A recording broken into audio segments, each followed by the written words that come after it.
These are the inspection reports and the transfer papers, and this is the only set of keys. I'm gonna need your signature before I leave. Once you take them, the place is officially yours. No more delays, no more questions, you understand?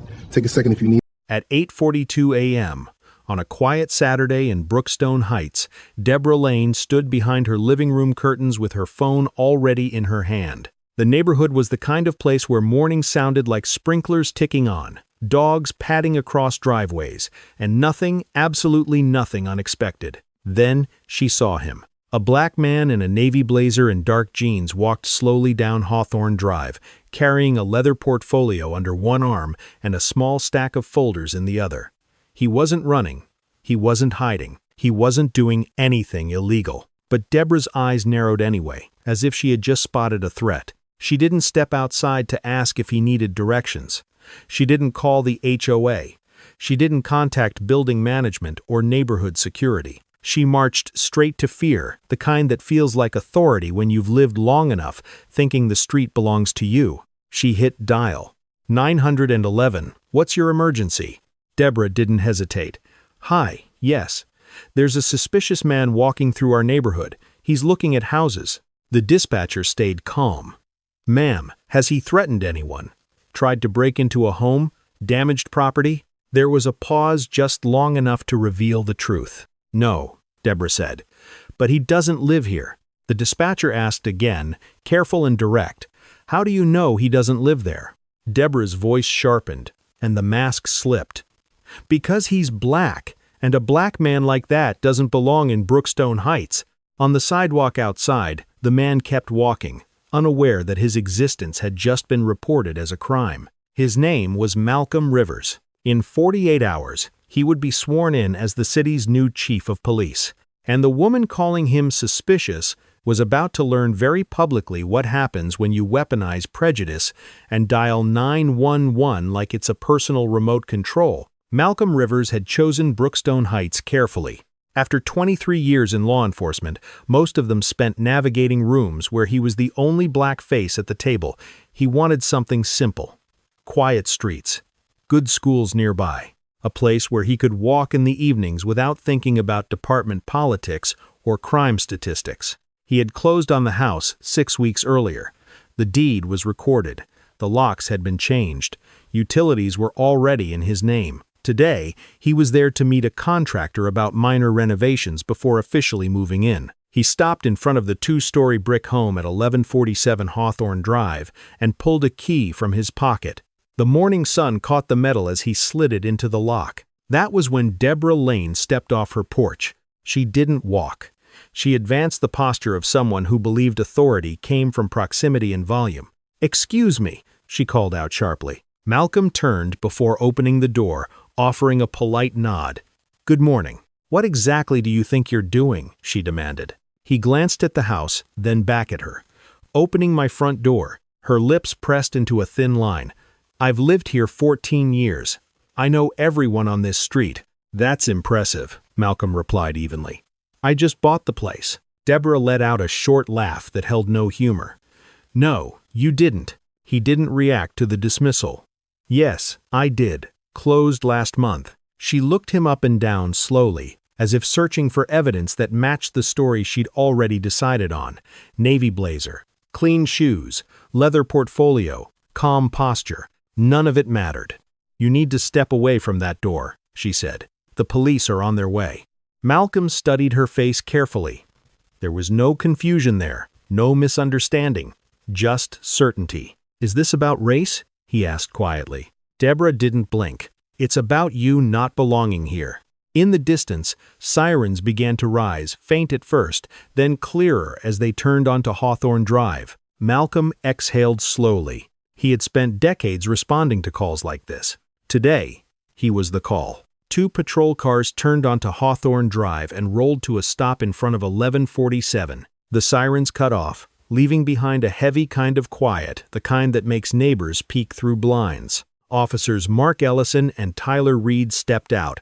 Deborah moved toward them immediately, already pointing. "That's him," she said. "He was trying to get into that house." Malcolm stood calmly on the front walkway, the key still in his hand, the front door now slightly open behind him. Ellison approached first, posture firm, voice already edged with suspicion. "Sir, we received a report of a suspicious individual attempting to access this property." Malcolm nodded once. "I figured you might. Do you live here?" Ellison asked. "Yes. Can you prove that?"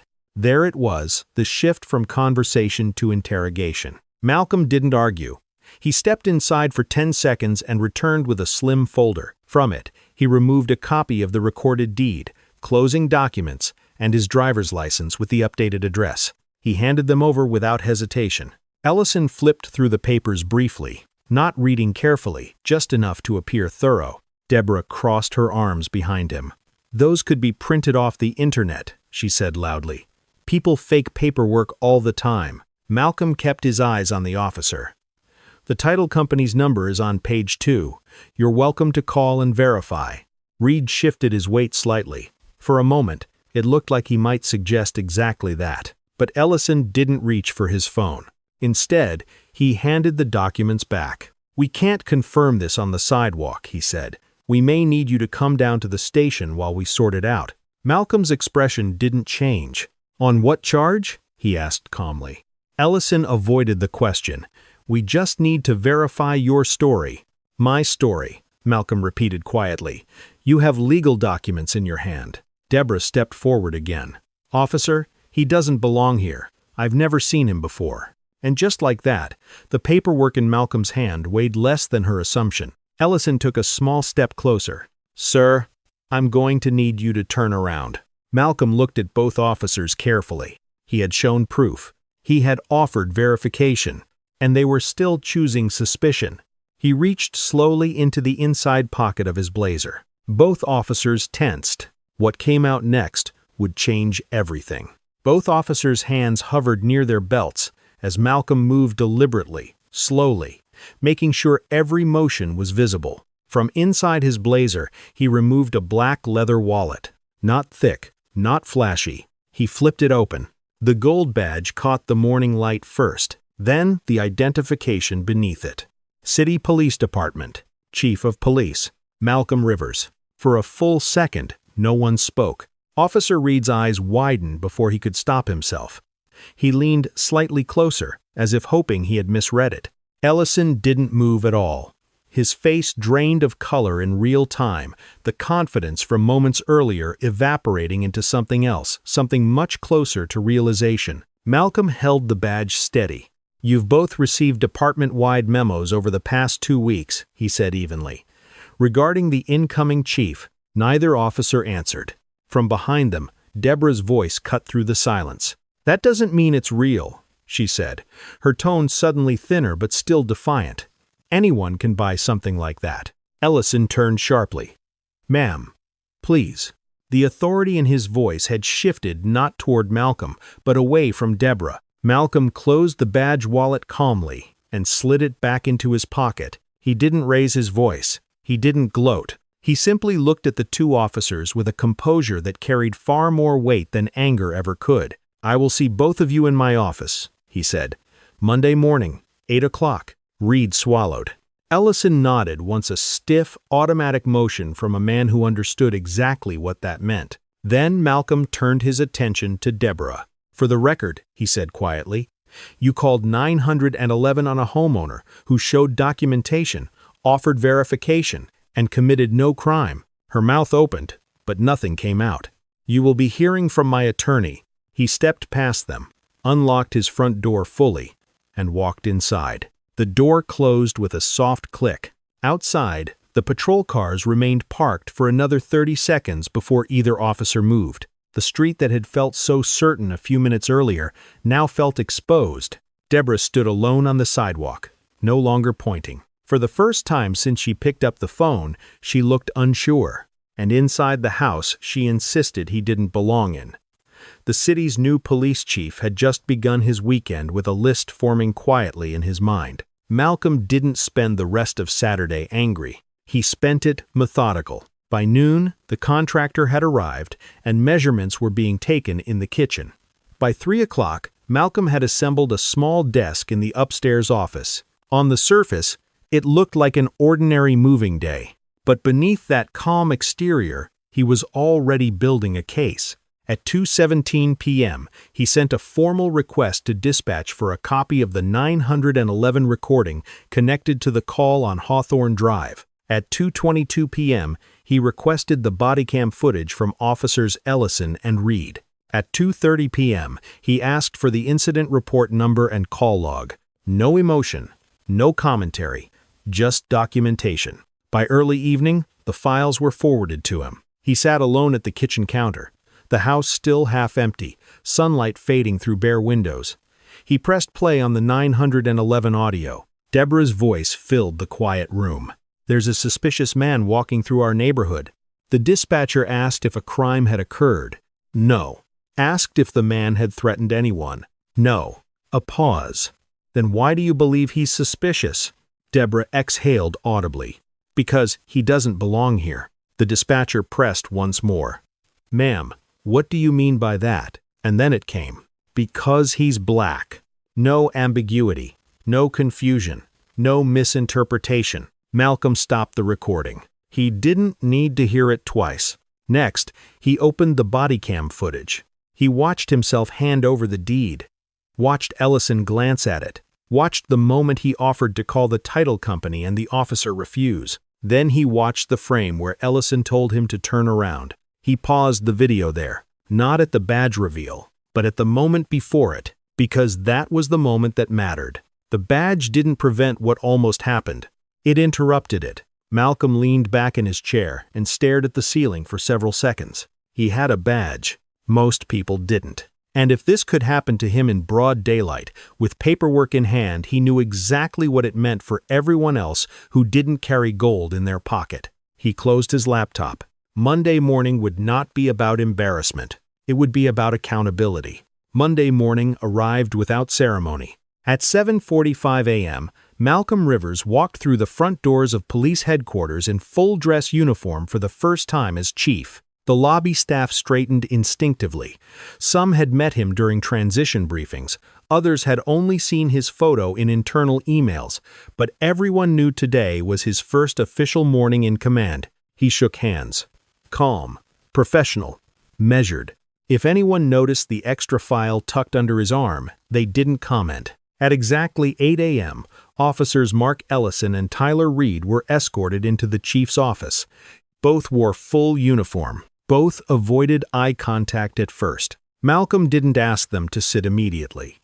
He closed the door, walked behind his desk, and placed a tablet in the center. "Have a seat," he said evenly. They did. Without introduction, without accusation, Malcolm pressed play. The 911 recording filled the room. Deborah's voice was unmistakable. "There's a suspicious man."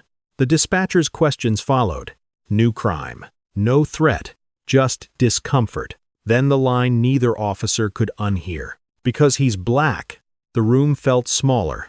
Reed shifted slightly in his chair. Ellison stared straight ahead. When the audio ended, Malcolm tapped the screen again. The bodycam footage played next. They watched themselves. Watched Malcolm hand over the deed. Watched him offer the title company number. Watched Ellison decline to verify. Watched the moment Ellison stepped forward and instructed him to turn around. Malcolm stopped the video before the badge appeared. Silence sat heavy between them. "That," Malcolm said calmly, "is the moment that concerns me most." Neither officer spoke. "You were given legal ownership documentation." He folded his hands on the desk. "You were offered immediate verification." His voice never rose. "And you chose to escalate." Ellison cleared his throat slightly. "Chief, with respect, we were responding to a call." Malcolm lifted one hand gently. "I am not interested in explanations right now." The interruption wasn't loud. It was final. "You are both suspended effective immediately pending a full internal affairs investigation." Reed's jaw tightened. Ellison's posture stiffened. "You will surrender your badges and service weapons before leaving this building." Malcolm's gaze remained steady. "You will not discuss this matter with colleagues or media. Internal affairs will handle the rest." For the first time, the weight of Saturday shifted fully into Monday. This was no longer a neighborhood misunderstanding. It was departmental accountability. Ellison stood first. Reed followed. Neither man argued. They placed their badges on the desk, the same symbol that had changed the direction of that encounter on Hawthorne Drive. Malcolm looked at them both. This department does not get to decide whose paperwork matters based on who hands it to us. The words landed harder than any reprimand. They left the office quietly. Within an hour, the building knew. The new chief had begun his tenure by suspending 2 officers, and everyone understood why. Saturday had not been about embarrassment. It had been about exposure, and exposure demands response. Internal Affairs opened the investigation before noon. What began as a review of one incident quickly widened, because patterns don't hide well under documentation. By Tuesday afternoon, Officer Mark Ellison's personnel file sat open on a conference table inside the IA division. 15 years on the force, 9 prior complaints alleging racial profiling, 7 from black residents, 2 from Latino drivers. Each complaint had followed the same language. Subject appeared suspicious. Documentation could not be confirmed on scene. Officer acted within discretionary authority. Every case had been closed without discipline. 3 had notes from supervising officers describing Ellison as proactive and instinct-driven. No one had ever asked what those instincts were rooted in. Officer Tyler Reed's file was thinner 3 years on the job, but already carried 4 complaints. In 2 of them, he had been partnered with Ellison. In one, a black homeowner had been detained outside his own residence for verification despite presenting identification. The complaint had been labeled miscommunication. Closed. By Wednesday morning, Internal Affairs requested additional data: traffic stop records, field interviews, body cam audits. The numbers told a quieter story. Ellison stopped black drivers at nearly twice the departmental average. Reed's statistics mirrored his senior partners, not dramatically, but consistently. Pattern. Meanwhile, Chief Rivers authorized something else: a review of 911 call history from Brookstone Heights. When analysts pulled the data, one name surfaced repeatedly: Deborah Lane. 27 calls over 10 years, 22 of them involving minority residents, contractors, delivery drivers, or visitors. Most were coded suspicious person. None resulted in arrests. 3 resulted in temporary detainments. In 2 of those, body cam footage showed residents presenting valid documentation and officers hesitating before releasing them. The review didn't stop there. Neighborhood association records were subpoenaed. Meeting minutes revealed something else: repeated discussions about maintaining community standards, concerns about demographic shifts, a suggestion once that residents stay vigilant. The language was polite. The intent was clear. Internal Affairs also contacted 3 former homeowners who had sold properties within 5 years of moving in. All 3 were black. 2 agreed to speak. One described frequent police visits triggered by complaints about loitering in his own driveway. Another recalled Deborah confronting her teenage son for walking home from school. Both said the constant scrutiny made staying feel exhausting. Neither had filed formal discrimination claims. At the time, they believed nothing would change. Now, things were changing. By Thursday, the investigation was no longer about a Saturday misunderstanding. It was about a culture tolerated, normalized, quietly reinforced. And for the first time, someone at the top wasn't looking away.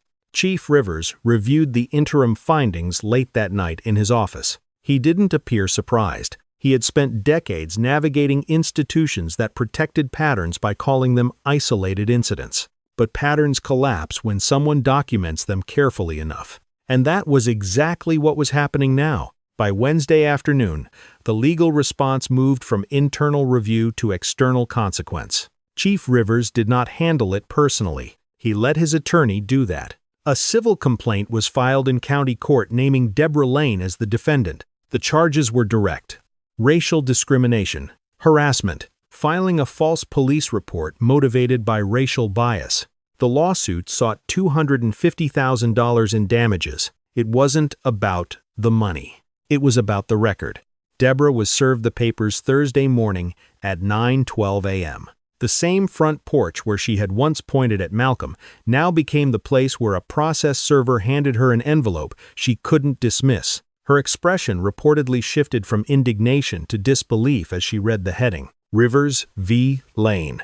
By Thursday evening, something else happened. The 911 recording leaked. No one publicly claimed responsibility. But by 7 p.m., a local news station aired the audio in full. There was no dramatic narration needed, just Deborah's voice. There's a suspicious man. No, he hasn't done anything. Because he's black. The clip spread online faster than any press release ever could. Within 24 hours, it had millions of views. Within 48, national outlets picked it up. Headlines didn't need embellishment. Woman calls 911 on new police chief for being black. The recording did what evidence sometimes struggles to do. It removed doubt. There was no misunderstanding, no miscommunication, no fear of a crime in progress. Just prejudice stated plainly on a recorded government line. Deborah's employer, a regional property management firm, placed her on administrative leave the following morning. Their statement was brief. We are reviewing the matter and assessing alignment with company values. Translation: they had heard the recording. By the end of the week, she was terminated. No severance. Meanwhile, Chief Rivers did not hold a press conference. Not yet. He allowed internal affairs to continue its process. He allowed the lawsuit to move forward. He allowed the facts to speak first. Because outrage fades, documentation does not. And this case now had both. In less than 7 days, what Deborah believed was a simple act of protecting her neighborhood had become a public record of discrimination replayed on screens across the country. The street where she once felt in control was now known nationwide. And it wasn't for its property values. It was for proof. The civil trial began 3 weeks later. 4 days. That was all it took. Deborah Lane entered the courtroom on the first morning dressed in muted colors, posture rigid, expression carefully neutral. She avoided cameras, avoided eye contact, avoided the reality that the recording had already shaped public opinion long before jury selection. Chief Rivers entered through a separate door. Not in uniform. In a dark suit, because this was not a departmental matter anymore. It was personal accountability under oath. The prosecution didn't dramatize. They didn't need to. On day 1, the 911 recording was played in full. No edits. No commentary. Just Deborah's voice filling the courtroom. When the dispatcher asked whether a crime had occurred and she answered no, several jurors shifted slightly in their seats. When she said, "Because he's black," no one moved at all. Silence is often louder than reaction.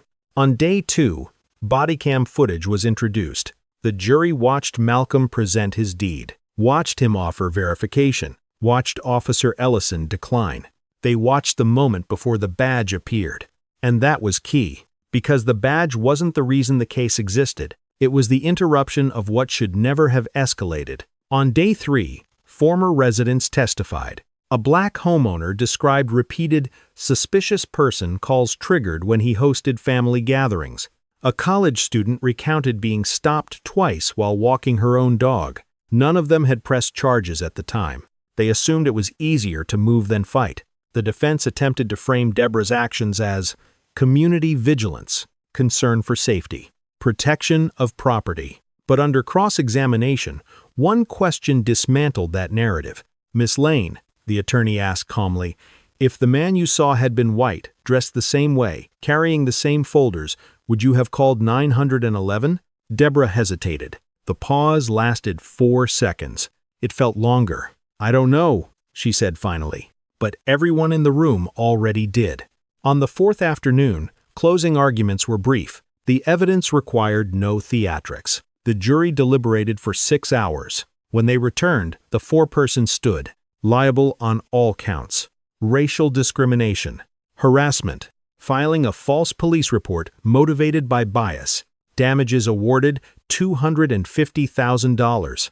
Deborah did not cry. She didn't argue. She didn't look at Malcolm. She stared straight ahead as the verdict was read, the weight of 12 strangers formalizing what the country had already concluded weeks earlier. Outside the courthouse, reporters gathered. Chief Rivers spoke only once.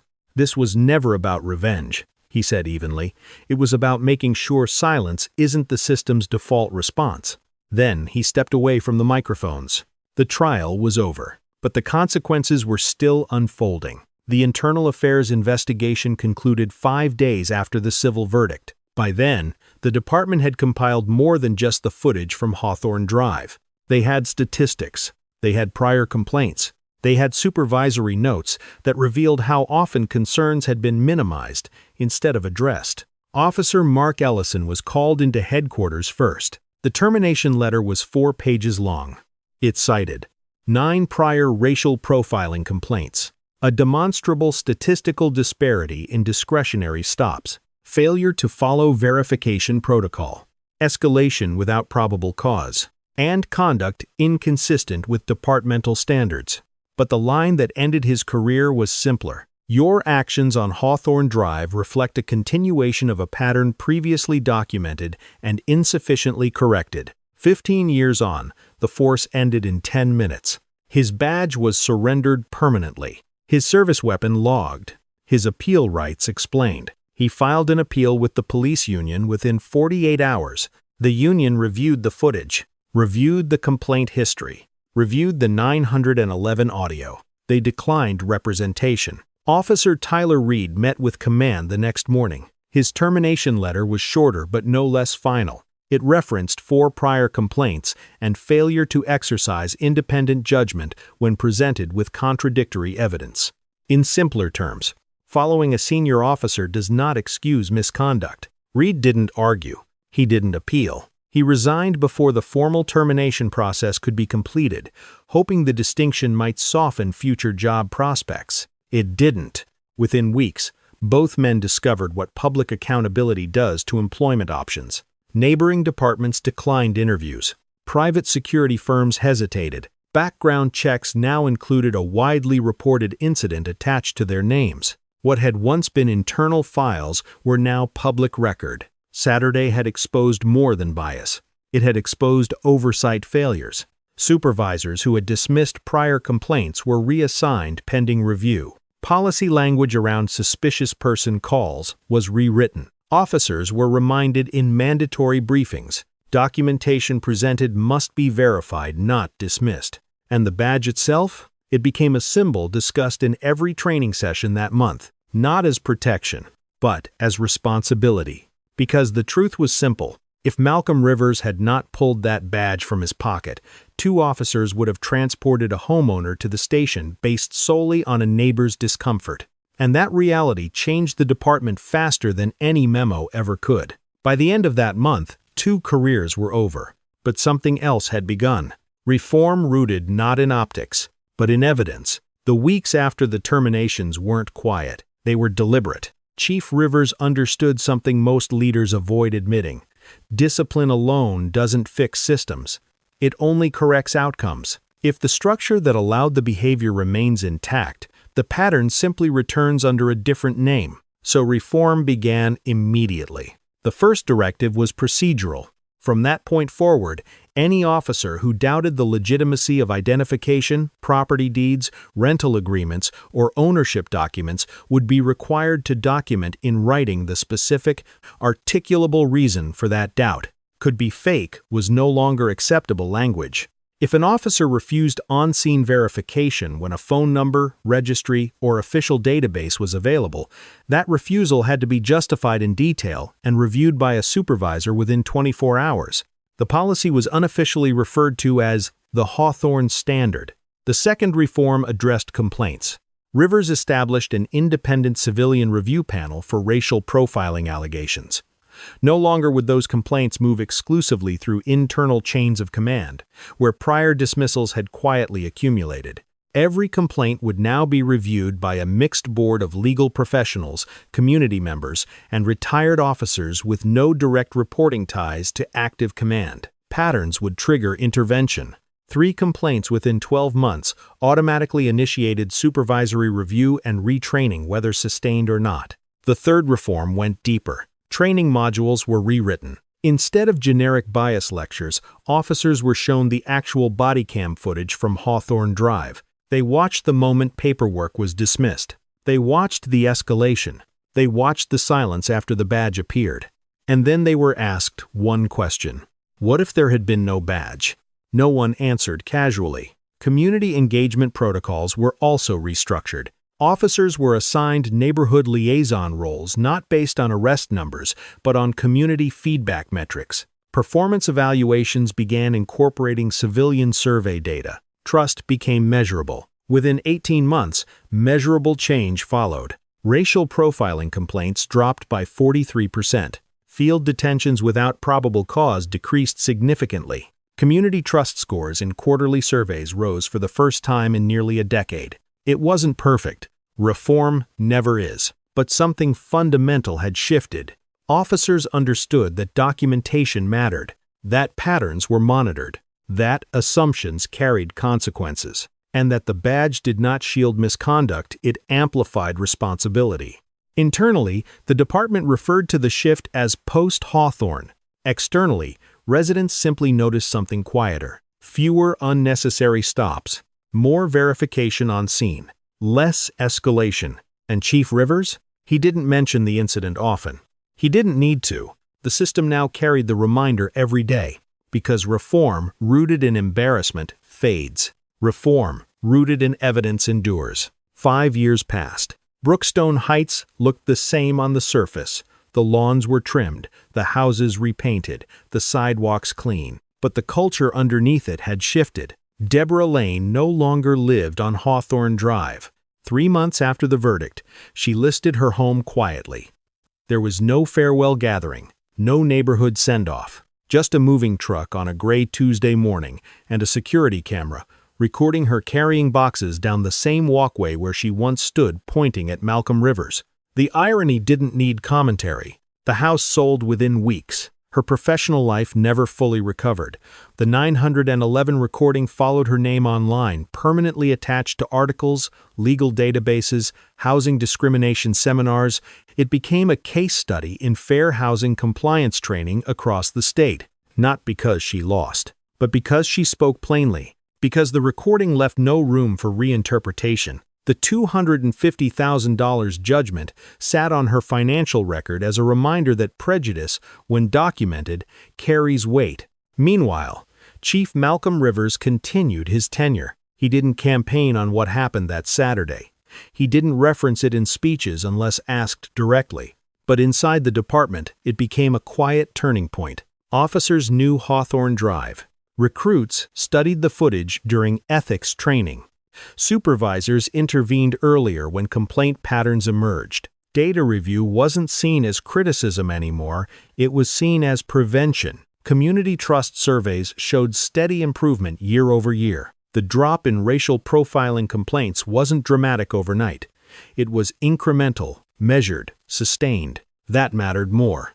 Because real reform doesn't explode. It stabilizes.